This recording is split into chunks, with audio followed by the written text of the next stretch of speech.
right, let's kick this thing off. Hey, everyone. I'm Nathan. And I'm Willow. And we are excited for another episode of the More Than Before podcast, Marriage Edition. Is that what we're calling this? More Than Before Marriage. More Than Before Marriage. Yeah, it's something like that. It's still Marriage Edition. It's marriage. It's Marriage Edition. I mean, there's other editions, but this is the main edition. This is the main dish. Which, by the way, Thanksgiving coming around the corner.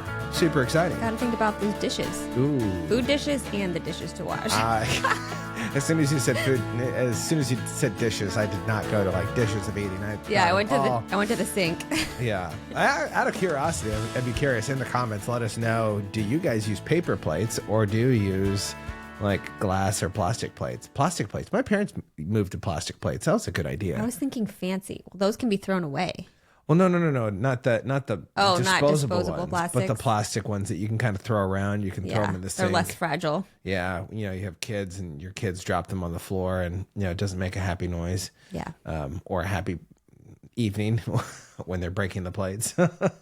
Yes. But we're coming up around Thanksgiving. Thanksgiving is going to be next week, so that's super exciting. I thought we had something that happened last week. Did something happen last week?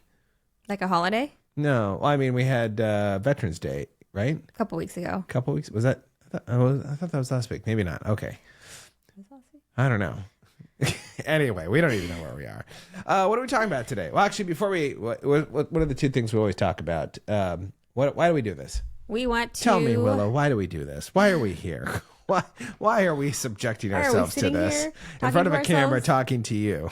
We just are hoping to be transparent and encourage other couples. Yeah. Most of all, between all the things that we talk about, we want to be transparent, and we want you guys to know that you're not the only ones.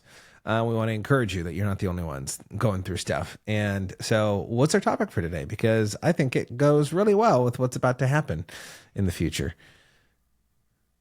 Does it? No. We're talking about the baggage that we bring. Oh, man. Willow brought a lot of baggage. And the baggage, yeah. She had like at least 12 bags when it reminds me of the movies where the woman gets out of the car and the guy comes out and he's got like the backpack for the like the 4-week vacation, and she comes out and she's got like 12 bags. Yeah. Okay, here we go. I'm not, by the way, I'm not saying that women have all the baggage, and that's not what I'm saying. But it does remind me of when I flew from Florida to Oregon for college, for grad school. And I had like the huge suitcase that was like the extra size overweight. And then I had cats. So I had like a huge bag of cats and my carry-on. And you had a bag of cats. I had a huge bag of cats. It was crazy. They were jumping all out. It reminds me of that. You've seen it. There was a thing my parents, I think a client gave it to my dad. And it was like this tail coming out of a burlap bag. And like you accidentally tapped it. It was like, honey, have you seen the cat? Wow, wow, wow. And then it would be shaking uncontrollably. Anyway, sorry. You were saying about the baggage. Was it just that you had a lot of baggage? It reminded you of that? Yeah, like physical bags of bringing in. That's really funny. Oh, man. So we're talking about baggage because in a relationship, if you guys have noticed this, you guys bring baggage into it, whether you like it or not. You do bring baggage. You bring good baggage too. Like we were talking about that before we jumped on it. Like normally we go to, oh, you brought baggage in, and everyone, baggage. But you can also bring good baggage in. Like you still have to pack a bag. Right. Right. You can't just show up naked. Usually you get cops called on you. Somehow you had clothes on your body. Yeah, sometimes you hit the clothes. No, but we all bring baggage into the relationship. But the question is what do you do with that baggage? Mm-hmm. And one of the things I was first thinking about was this idea of baggage.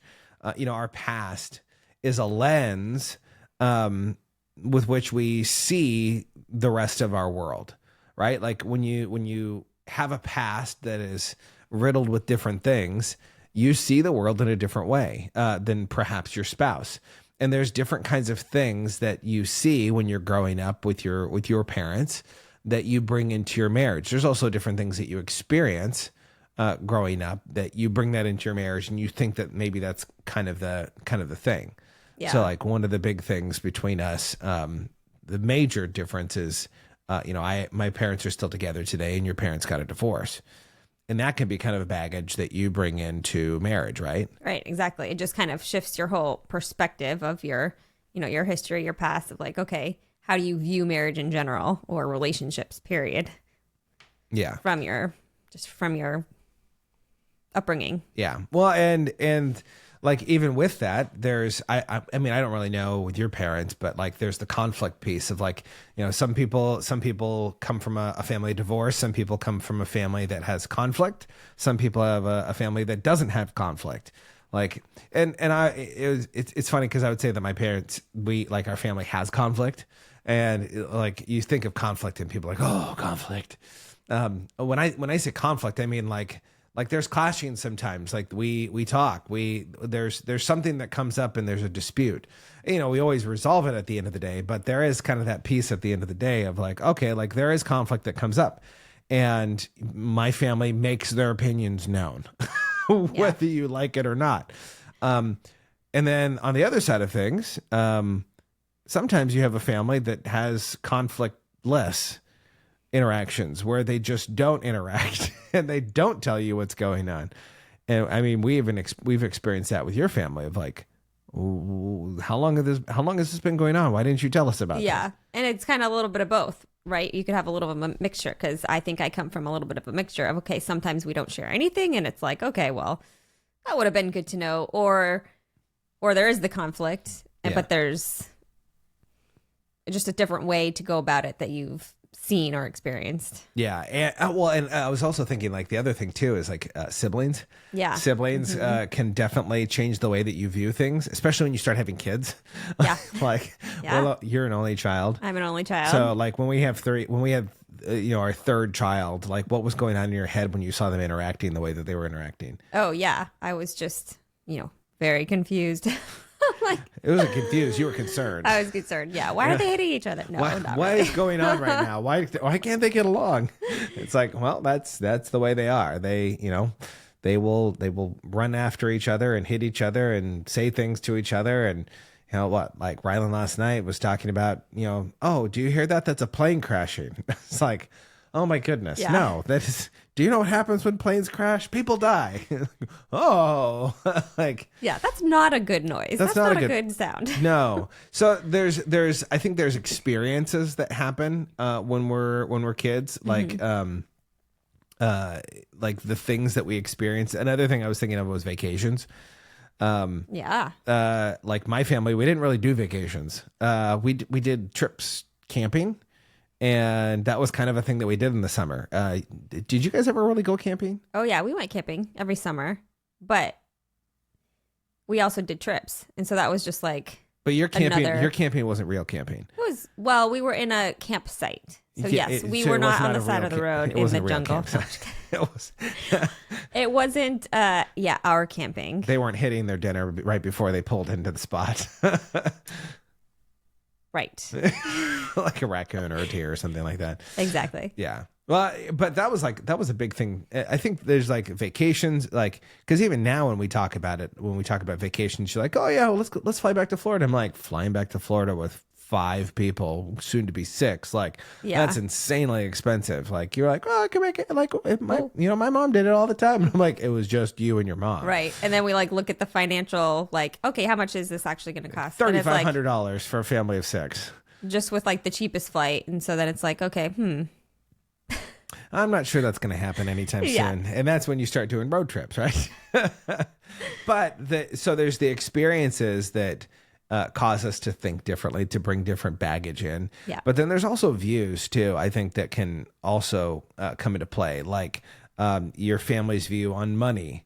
Like, yes, how they handle money, but how do they view money? My dad's an entrepreneur. And so, when I think about money, I think like, okay, well, we can always make money. Like, it's fine. Like, we're just going to go and work hard. And that's kind of a thing that we had for me growing up. But your parents weren't entrepreneurs. Your dad might have been slightly an entrepreneur. Yeah. And my mom was a teacher. And I mean, I saw the like hard work from both sides of, not that there's not hard work on each side, but just like, it's a different type of work. Yeah. Yeah. There's a more onus on like the entrepreneur path that you have to own everything. Whereas You still work hard in a job, Yeah. but you have things that are kind of laid out in what you're supposed to be doing, and it's more consistent. Whereas entrepreneurship, there's some consistencies, but you have to do a lot of the juggling. And there's also both sides of like the flexibility side too, of like being flexible or not being flexible. Yeah. So there's money, there's faith, there's sex. Like sex was, I said sex like before we were jumping on, you're like, sex, what are you talking about? I was like, yeah, like, some people, like I grew up with, my dad walking around naked half the time. Like bodies are a thing. Yeah. And then you have other families that like, I think maybe husband and wife saw each other the night that they were making it happen, making their first child, and I think that might be the only time they've ever seen each other naked.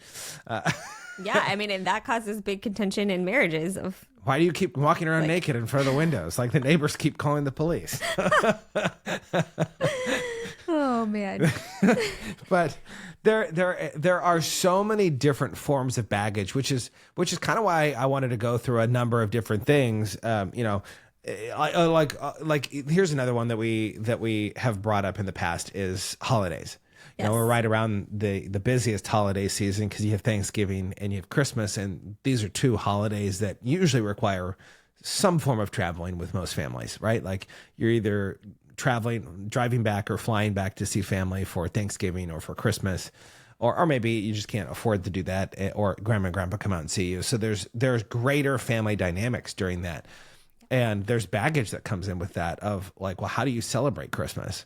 How do you celebrate Thanksgiving? Like what were those like for you? Well, I'm just thinking of like tradition wise of what you used to do and what you want to do moving forward. Like we had a very small family because I didn't have siblings, and yeah, my family was separated from Florida to Oregon-ish, so there wasn't a lot of travel. So it was mostly just me and my parents. So it was very small, quiet, and I mean, we did what we wanted to do because there wasn't a lot of other people involved. We did have some friends over sometimes, so it was kind of like more friends, family, and there was still family involved. But yeah, it's just a different type of. Yeah, because my family's like it gets loud. Yeah, like, do you remember that first? I feel like that first Christmas where you came down, and because my nephews were young, yeah, and there was the presents thing, and they came in. I mean, they still come in, and it's like the energy shoots through the roof. Yeah, and it's like exhausting instead of relaxing. It's exhausting to her. I'm like, oh, this is entertaining. This is fun. Yeah. And then my brother has to be the one that passes out all the gifts. And if anyone touches the gift, then he gets mad. And so there's like a whole dynamic, which you guys know. But at the end of the day, you have to come to a place of talking about what does that look like. Yeah. So when it comes to baggage, we have a couple of different things, 4 different things we wanted to talk about. What's the first thing when it comes to our baggage? What should we be thinking about? So we just want to like remember and remind each other to see the best and believe the best. We all have, these intentions and thoughts of like, oh, well, you weren't thinking about me or you weren't trying to understand, but really just looking at the best and seeing the best. Yeah, it's a perspective of like, exactly. Are you looking for the good or are you looking for the bad? We've talked about that a number of times, but it's really that vision of, are you seeing the best with that person? Or are you seeing the worst in them? Because a lot of times we look at the person's back and you say, well, this is you do this and you do that. And at the end of the day, you married this person for a reason. Yeah. We have our differences and we have to come together and we have to be able to work together. Right. Yeah, exactly. So we have see the best and then believe the best. So we need to see the best in each other and we need to believe the best in each other. It all starts from right there. Exactly. And it just like, for example, it reminds me of even just our past, our history of like how we interact with people. And you so don't. You run away from people. Don't talk to me. Yeah. No. So like, for example, this past week, we had put the kids to bed and then you went to take the trash out. Share that. Yes, I'm going to share. Great. So and this has happened before. It's just like my perspective of seeing the best. Like I know Nathan is just like, loves people, like he loves people, and I love him for that. And so I have to remind myself, I love you because you love people. Because when you were taking the trash out this week, we put the kids to bed, and then you went to take the trash out, and then you never came back. No, I'm just kidding. You came back. But it was a long time after that. And while you were outside taking the trash out, you were talking to the neighbor. And I could hear you. But in the meanwhile, I was dealing with the kids getting up from bed after we put them down and disciplining and thinking, where in the world did he go? What is he doing? But I have to remind myself, like, okay. You weren't happy about that at all. I was not happy about that. And then it's like, okay, but we were already at odds too. Like we'd already been fighting. We were already like in a bad mood because the kids weren't listening. Already grumpy. Yeah. Yeah, and that just like shot through the roof. Yeah. Yeah. And it's like one of those things of like, okay, well, I was upset in the moment, but at the same time, afterwards, I had to remember, okay, that's his gifting. Yeah. Well, it's and that's true. Like I have giftings and you have giftings too, and we also have weak points. So we bring into our marriage, right? Like we have weak baggage and we have strong baggage. My parents, they just got back from Hawaii and their bag broke. Our airline broke the wheel. And I don't know if that means that they have weak baggage, but I don't know. Maybe that doesn't matter. But like we all come in like, so that's a strength. And like when we came into marriage, a judgment that I had early on was, you're a horrible cook. Yeah. like when I say horrible, I mean literally. She was really bad. Like our first really date. Bad. What do you remember? Oh yeah. Yeah, I definitely remember. You were like, "Oh, I'm cooking a spaghetti dinner for you," and I'm like, "Oh, this is so great! I love spaghetti." And my spaghetti was ramen noodles with a can of diced tomatoes on top. Yeah. And this was, that was like, I ate that all the time. That was my like special. It was super bad. But like that's the different traditions that you come from and how you bring that into marriage. Your because family your ate family ramen cooked and your family did not cook. Your family ate ramen and diced tomatoes. Ramen and diced tomatoes. Well, it was funny too. But here's the thing too. So you have that aspect of that story, and then there was also the dessert of that story because you had just gotten back from a lavender farm with one of your friends, and you're like, "I made lavender cookies." Oh yeah. And it was literally tasted like I was eating a bar of soap. And I was they were horrible. So like. You were excited about that. I'm going to make lavender this. I'm going to make lavender that. I'm like, please just stop making everything. Don't make anything. You're going to kill me. But here's the thing is, although that was a weakness, it's actually become more of a strength to you. You're a good cook nowadays. Not just because she's literally a cook. Our last name's Cook, if you didn't figure that out. But there is this piece of how do we view each other? Are we seeing the best and we're believing the best? Which kind of goes on to this next point that we have, which is declaring noble intent. Yeah. Because they kind of almost go hand in hand in some aspects. Because declaring noble intent, I heard this a number of years ago. I was in a seminar with Paul Martinelli, and Paul Martinelli was talking about there are people that come from different backgrounds that are doing the best that they can, and it may feel and appear like they're just completely off. They're doing it wrong. They're hurting you. And you have to look at them and you have to declare noble intent, meaning that they are doing the best that they can with what they have. And because at the end of the day, here's what we don't know. We don't know the entirety of the situation. Even though we live with one another, even though we see each other, we're with each other all the time, we don't necessarily always know what's going on in the situation. Yeah. For example, Willow brought up, which I'm so glad you did, of me talking to the neighbor while I was taking out the trash. The thing that she didn't know, because she was upstairs stewing on that, getting upset with me. In fact, I think you went upstairs and you just had to, like, I'm done. I'm going upstairs. Go to bed. And so I was out putting out the recycle and the trash, and the neighbor, like, from kitty corner from across from us, saw me with the garage door open, and she walked over and she starts standing where the garage door closes. I can't even close it. Like it's like, even if I tried to, the door would just click and go click, click. And like, nope, there's something there. Not going to smush her. Not going to smush her. But she started to talk to me, and she was talking to me for like 30 minutes because I hadn't talked to her in a while.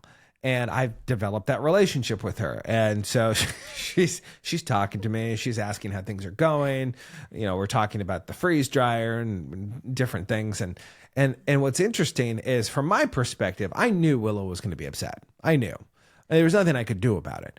As much as I wanted to go back upstairs, But when I went back upstairs, the noble intent thing was not there. She was not declaring noble intent. Right. Yeah. And what was funny is even when I explained it to you of like, well, I was trying to come up, like she came over, she was talking to me. And you're like, but you always do this. You always just go and start talking to the neighbor. I'm like, I didn't go and talk to her. They're like, she came and talked to me. But we have to be able to declare noble intent that people are doing the best that they can do with what they have. Yeah. You know, when you're cooking, you're doing the best that you can. Well, early on, like you do a really good job now. But early on, you were doing the best that you could do. Your family didn't cook. You didn't grow up with cooking. Like my parents were always in the kitchen. My dad, his biggest thing is that he would come in, and when my mother would be turning, he'd go in and he'd start putting extra seasoning in on everything. And she'd be like, why is this so salty? Oh, I put a little bit of extra salt in, put a little bit of extra kick of hot pepper in there. Because my dad just does that. And so they cook together. Both of my parents cook, and your parents don't really cook. Yeah. And so there's this piece of when you're cooking, I have to declare noble intent if something doesn't taste amazing. It doesn't happen very often, but it does happen. Right. Right. So declaring noble intent is really important. So first of all, you have to think, you have to see the best, believe the best. Second of all, you have to have noble intent. Because at the end of the day, here's the thing. We all have baggage. Surprise. You have baggage. Your spouse has baggage. And you have to understand that that's going to be there. You have to choose to overlook some of the baggage that comes in. Now, that doesn't mean that we just keep it. Right. We have to actually do something with it over time. But we do have to be able to say, you know what, because of their past, because of, their family situation growing up, this is something that they might be bringing in. It's a world vision that they have that they haven't quite changed the lens. Yeah, exactly.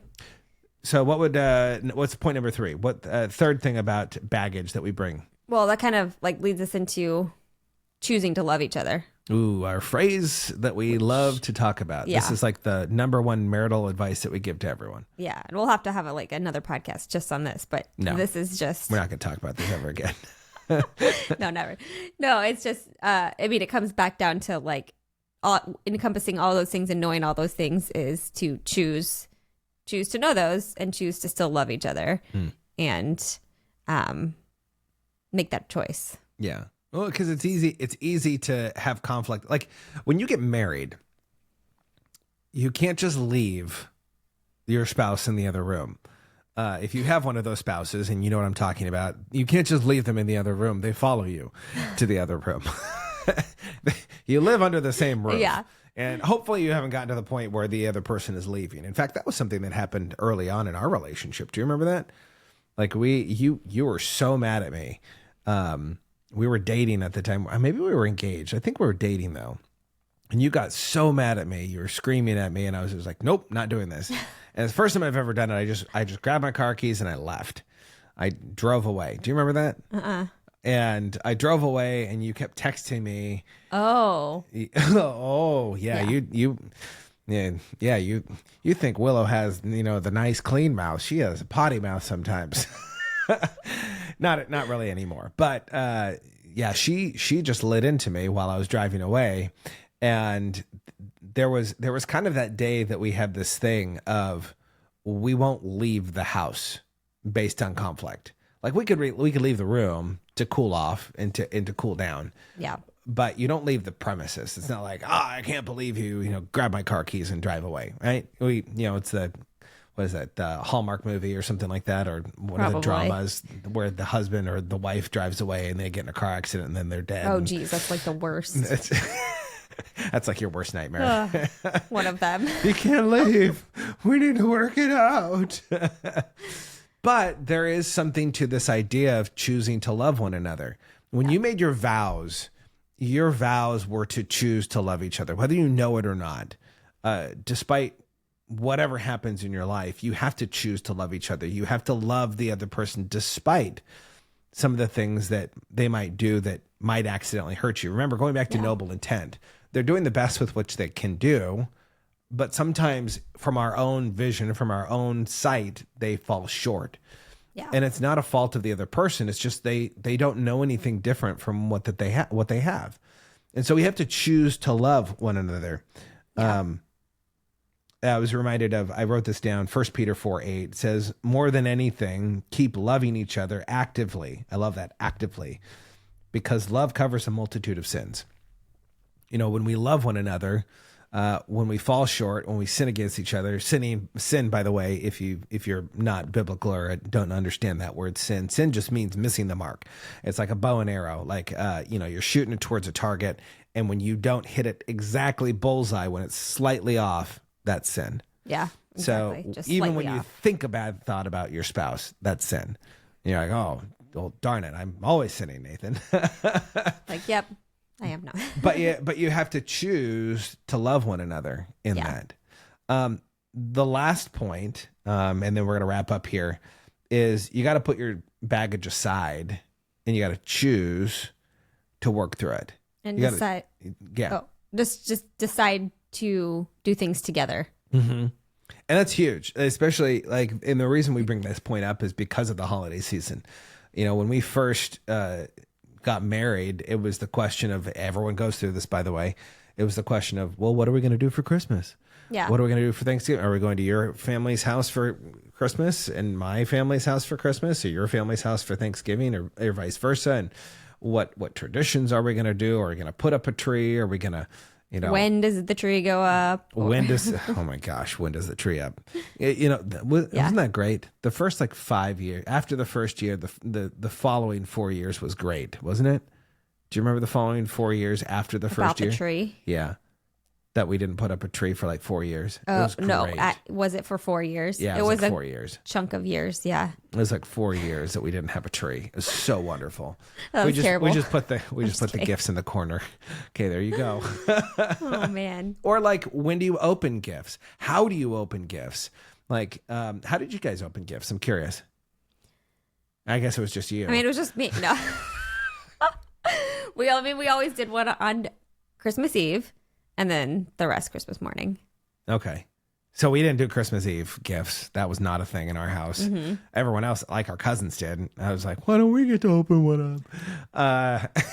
But Christmas morning, our parents would make us go to sleep, go to bed. And then, the elves would come out and blah, blah, blah, which, by the way, shield your children's ears if they're here. We don't do Santa. Yeah. We don't tell our kids that Santa's a real creature or anything. In fact, they always talk about, look, there's a blow up Santa. Is Santa real? No. It was just funny whenever, are you excited for Santa to come and give you gifts? No, Mom and Dad give us gifts. It's like, darn right. If I paid for those things, I'm getting credit for them. But even just the opening of gifts, we had to decide what we were going to do. One of our staples of what we do is we wake up in the morning, we open gifts, and we spend time as a family, and then we load up the car, and then we go down, and we usually get down for brunch at my folks' place. My dad likes to do waffles and all kinds of things for Christmas morning. And then I think sometimes we've actually gone over to my cousins, your cousin's place. Yeah, in the evening time. So, but that didn't happen the first year because we didn't know. But sometimes I feel like what happens is we get into our marriage and we come with our own baggage, our own expectation of this is how Christmas is going to happen. This is how Thanksgiving is going to happen. And then we get into it and it doesn't go the way that we want, and we get frustrated. In fact, there are countless times within the first probably, 8 years of our marriage. I think it was really 8 years of our marriage where we would be driving home from Christmas, from Thanksgiving, and we would be mad at each other because the expectations were so off from what we both thought were going to happen that we become frustrated and mad with each other. And so we had to learn to put that baggage aside. So, if holidays are excruciating to you and your spouse, I think it's time that you sit down and you have a conversation of expectations. We talked about that a couple weeks ago, of expectations. Yeah. What are your expectations? You got to have expectations when it comes to what you guys are going to experience together, not only around the holidays, but just in your general life. Exactly. It goes holidays are a good example because they're coming up now, but even any thing you're doing is just deciding to make a choice together, talking about it and making a choice together and being on the same page, not because we used to do this or because I did this and we're doing this, but it's like, okay, what do you actually want together and how are we going to make it happen? Yeah. Well, it kind of going back to the differences of like some of the baggage that we can bring, the filter that we have. Yeah. Like, growing up in an entrepreneurial house, my mom was always cleaning. Like my mom's gift is cleaning. You can't get her to stop cleaning half the time. I love you, Mom. But she comes in and she just has to clean. Like she starts itching and she's like, I got to find something to clean. Yeah. And that was not necessarily the case for you growing up. And so when we came together, like that was something we both wanted, but maybe the way in which we went about it was completely different. You had a vision of like perfection. Like everything had to have its place and everything had to be perfect and not a single dust bunny on the floor. Whereas I came into it going, okay, we have a working house, especially when we have kids. It's never going to be like completely clean. There's always going to be a toy or something out there because we have kids. And you have to come to a reality in my head. And so that was a conflict for us also. Yeah. But we had to have that conversation to come to the same page. Right, exactly. Which is part of the conversation and looking at that of, okay, so what are we going to do? Yeah. So when it comes to the idea of the baggage that you bring into your marriage, first of all, remember to see the best and believe the best. That's major. That's important. Declaring noble intent is important. Realizing that the other person is doing the best that they can. Choosing to love is a huge thing when it comes to baggage because we're all carrying something. So the more that we can love, the more we can cover those shortcomings of our spouse. Exactly. And last, we have to get together and we got to talk about these things. We need to work through these things. That's been a really important thing in our marriage of actually working through these things, which I don't know. Do you feel like it's been beneficial that we actually work on things and talk about things? Oh, yeah. I mean, you're like, absolutely not at all. I hate it when we have to do this. But there's also a joy to that. It comes to that, right? Because even within the past, 5 years, I always love talking to you, sitting down and getting to have conversations like this. Although, sometimes we kind of look through and kind of figure out what we want to talk about so we can be clear and succinct for you guys. These are conversations that we just love to have. And we get in the spur of the moment and we share things, and Willow will hit me later on, which by the way, it was really funny because last week when we were ending the podcast, you're like, I really wanted to kick you because I was like, you're oversharing. Oh yeah. Yeah. And we'll have to share that story another time. But yeah, I really wanted to kick you under the table. And I was like, oh, but if I kick you under the table, then you're going to say, why are you kicking me under the table? Oh, well, yeah, we're not going to go into that story. But we really do appreciate you guys listening in. It's always a joy to be able to spend some time with you. Yeah. Just, a quick 30 minutes, 35 minutes so that we could pour into your lives. Remember that you have baggage as a couple. Yeah. That you're not alone. You're not the only one struggling through things. But until the next time that we get to talk and do the episode, remember to be more, see more, and experience more together.